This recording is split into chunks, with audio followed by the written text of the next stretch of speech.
Hi, this is James Shug at Westpac with the London end of day report for Thursday, sorry about the clearness there. Thursday, April the 4th. Look, it was all about central banks today. The Bank of Japan, the new governor there, put in place a new policy arrangements which involved a doubling, in fact, of their asset purchases with a more clearly specified inflation target.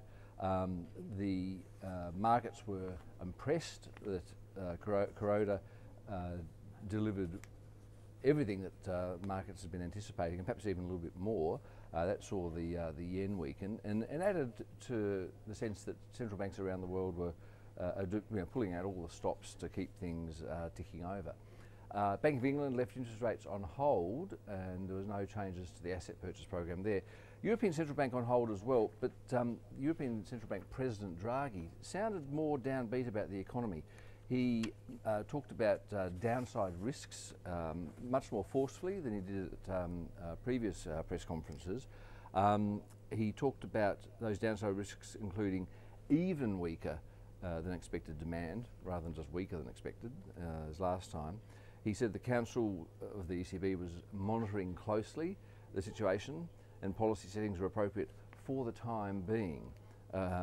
He said that a rate cut was actually extensively discussed. For us, that's signalling a near-term probable easing in policy, either in the form of a rate cut and or other non-standard measures.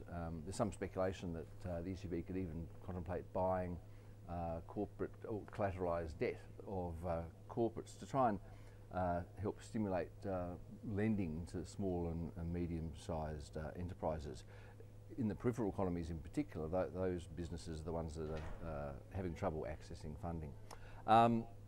So the ECB comments were downbeat about the economy, but signalling a cut, probably. But markets nevertheless were sold off on those comments. We had the services PMI for Europe revised down in March.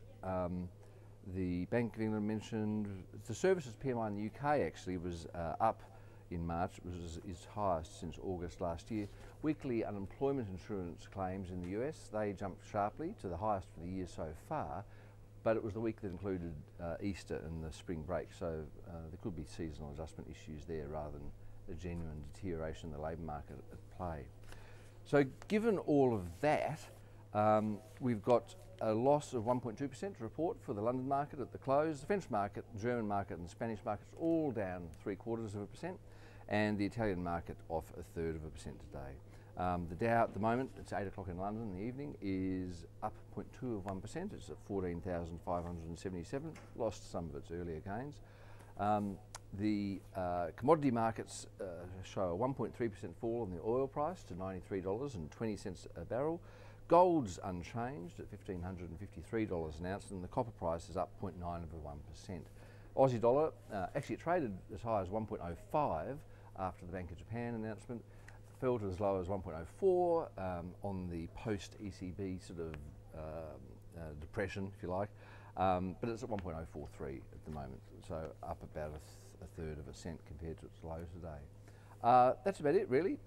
We've got the non-farm payroll report for March for the US. That's the monthly jobs figures there.